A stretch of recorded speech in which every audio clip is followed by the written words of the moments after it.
আল্লাহ করানো আশা পূর্ণ হয়েছে। আপনার মোবাইল নাম্বার আছে? নাম্বারটা দেন আমার, কথাবার্তা। এই যে মিজান ভাইয়ের হোটেল, বেচারা ছোটখাটো একটা ব্যবসা করতো, কোন এক মাদার চোদ এর ইউটিউবে ছেড়ে দিছে, ভিডিওতে মিজানের দোকান ভাইরাল হয়ে গেছে।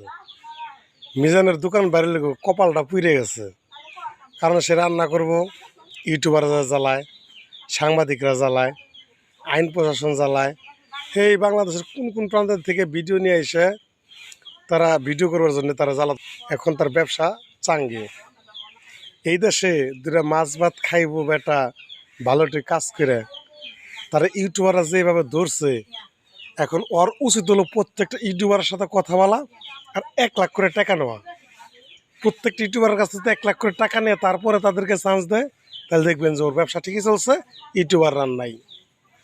শালার ঘরের শালারা।